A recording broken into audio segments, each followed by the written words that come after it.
Mga kababayan, handa na ba kayong sumama sa isang nakakakilabot na paglalakbay pabalik sa nakaraan ng Intramuros? Sa lumang bahay sa probinsya, ang mga lumang larawan at sulat na itinago ni Nanay Lourdes ay magbubukas ng pinto sa mga misteryosong karanasan ng giyera, okupasyon, at ang mga multong hindi matahimik. Sa bawat sulok ng Intramuros may kwentong nakatago, mga lihim na relasyon, trahedya at paghihiganti na nagiwan ng bakas hanggang sa kasalukuyan. Abangan ang paglalahad ng mga pangyayaring mag-uugnay sa nakaraan at kasalukuyan at magtatanong, hanggang saan nga ba ang abot ng sumpa ng mga multo ng Intramuros? Sa isang lumang bahay sa probinsya, si Alexa, kasama ang kanyang mga maleta at kahon, ay abala sa paghahanda para sa kanyang bagong yugto ng buhay sa Quezon City.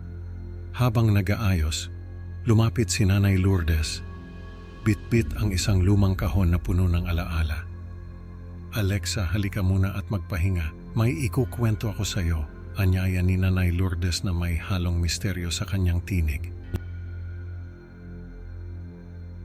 Nakikinig si Alexa sa mga kwentong multo ng kanyang Nanay Lourdes, mga kwentong bumabalot sa kanilang pamilya tulad ng isang lumang kumot.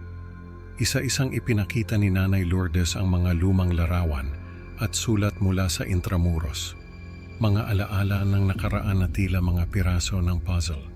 Ang mga ito, anak, ay hindi lamang larawan at papel. Ito ang mga saksi sa ating kasaysayan. Mahinahong sabi ni Nanay Lourdes habang hinahaplos ang bawat isa. Nagbalik tanaw si Nanay Lourdes sa kanyang kabataan noong panahon ng giyera at okupasyon. Ikinuwento niya kung paano siya naging sandigan ng kanilang tahanan matapos ang isang trahedya na nagbago sa takbo ng kanilang buhay. "Naging matatag ako para sa pamilya natin, Alexa. Hindi lang para sa sarili ko," sambit niya, ang mga mata ay puno ng luha ng katatagan. Biglang nagdilim ang paligid sa isang flashback kung saan ipinakita si Nanay Lourdes na dinakip at dinala sa Intramuros. Doon nagsimula ang lahat, aniya, na tila may bigat sa bawat salita. Doon ko nakilala ang ating mga kahati, mga kaluluwang hindi matahimik. At sa likod ng mga pader ng Intramuros noong 1940s, isang mundo ang naghihintay kay Nanay Lourdes. Ang mga makasaysayang pader ay saksi sa kanyang bagong buhay bilang kasambahay. Sa loob ng mga pader na ito, nagkaroon siya ng bagong pamilya, bagong tahanan. Nakitaan si Nanay Lourdes ng kabutihan ni Ginang Helena na nagpakita ng pagmamalasakit at kabaitan sa kanya. Naging malapit ang dalawa, parang mag-ina. Si Ginang Helena ang naging ilaw ko sa mga panahong iyon, paggunita ni Nanay Lourdes. Isang gabi habang tahimik ang paligid, si Nanay Lourdes ay nakasaksi ng isang lihim na pagtatagpo ni Maricel at Atayers Reyes sa hardin. Ang kanilang mga bulong at titig ay nagpapahiwatig ng isang lihim na relasyon na hindi dapat malaman ng iba. May mga sikretong hindi kayang itago ng dilim, bulong ni Nanay Lourdes sa sarili. Ang pagtatangka ni Maricel na wakasan ang kanyang pagbubuntis ay isang masalimuot na eksena na bumalot sa buong sambahayan ng takot at kaba. At sa gitna ng kaguluhan, ang pangako ni Atty. Reyes na tatakas sila upang magkasama. Mga salitang puno ng pag-asa ngunit may halong panganib. Sa bawat kwento ni Nanay Lourdes, isang tanong ang bumabagabag kay Alexa. Hanggang saan aabot ang mga kwentong ito? At ano ang kahulugan nito sa kanyang kinabukasan? Ngunit ang mga kwento ni Nanay Lourdes ay hindi pa tapos. May mga misteryo pa na naghihintay na mabunyag at ang bawat detalye ay unti-unting naglalapit kay Alexa sa isang katotohanang hindi niya inaasahan. Ano kaya ang susunod na mangyayari sa kanilang pamilya? Nag-umpisa ang lahat sa isang tensyonadong eksena kung saan natuklasan ni Ginang Helena ang lihim na relasyon at pagbubuntis ni Maricel. Sa kanilang salas, nagharap ang dalawang babae, mga matay nag-aapoy, bawat salitang lumalabas sa kanilang bibig ay parang kutsilyo na humihiwas sa katahimikan ng gabi. Ano to, Maricel?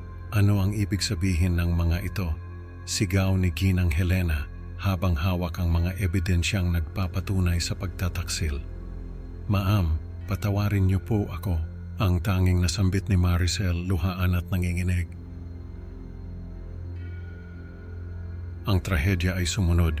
Isang malungkot at madilim na eksena ang bumalot sa mansyon.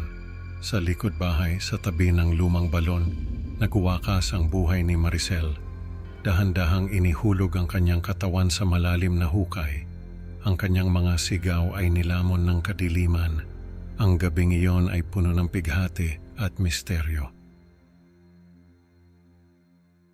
Kasabay ng paglaho ni Atty. Reyes patungong Cebu, ang mansyon ay nagsimulang magpakita ng mga kakaibang pangyayari. Mga lawa ng tubig na walang pinagmulan ang lumilitaw sa sahig at ang mga kasambahay, kabilang si Nanay Lourdes, ay nagsimulang makaramdam ng hindi maipaliwanag na kilabot. May kakaiba dito, bulong ni Nanay Lourdes sa isa pang kasambahay, parang may nagmamasid sa atin. Isang gabi, nagising si Nanay Lourdes sa isang misteryosong lawa ng tubig sa kanyang silid. Kinailangan niyang harapin ang kanyang takot at lumakad siya papalapit sa basang sahig. Ang bawat hakbang ay mabigat at puno ng pangamba. Sa gitna ng dilim, isang figura ang lumitaw, ang multo ni Maricel. Si Ginang Helena, siya ang may sala. Bulong ng multo, ang boses nito'y parang hangin na dumampi sa balat ni Nanay Lourdes.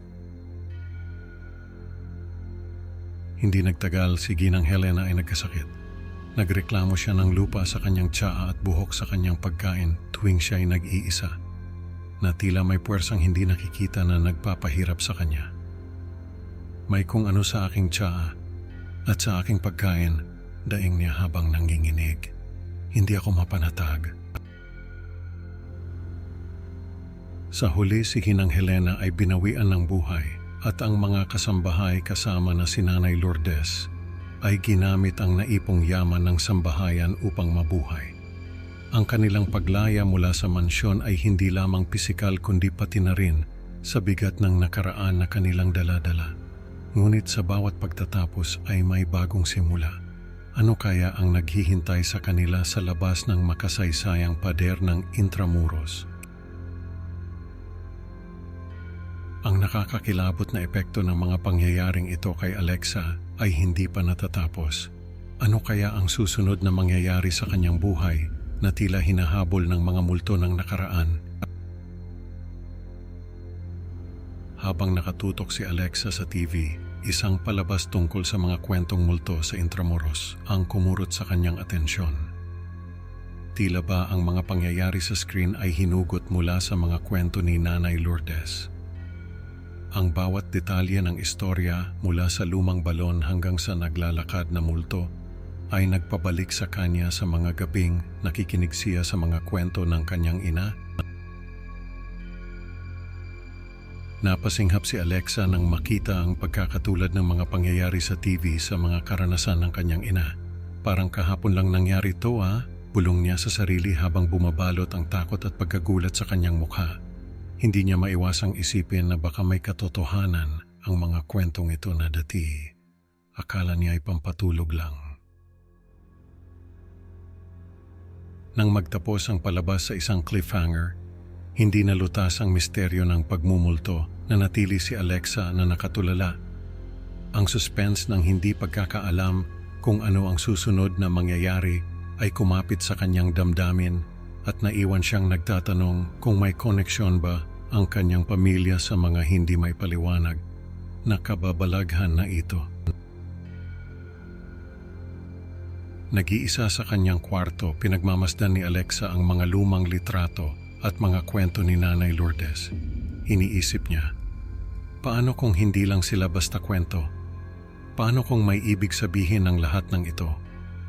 Ang pangamba sa kanyang nalalapit na pagpasok sa unibersidad ay lalo pang pinatindi ng takot na baka ang mga kwentong multo ay may babala para sa kanyang kinabukasan. Habang nakatitig siya sa lumang larawan ni Nanay Lourdes na kuha sa Intramuros, hindi niya mapigilang magtanong sa sarili, ano kaya ang hinaharap ko? Ang kamera ay dahan-dahang lumalayo mula sa kanyang mukha, na puno ng pag-aalala at takot. Habang nagtatapos ang eksena sa isang nakakakilabot na tanong na nag-iiwan sa lahat na naghihintay at nagtataka kung ano ang mangyayari kay Alexa at sa mga multo ng kanyang nakaraan. Sa bawat kwento ng nakaraan may aral na baon. Huwag baliwalain ang mga bulong ng ating kasaysayan. Maraming salamat mga ka-Creepy Pinoy sa pakikinig. Huwag kalimutang mag-like at mag-subscribe para sa mas marami pang nakakakilabot na kwento.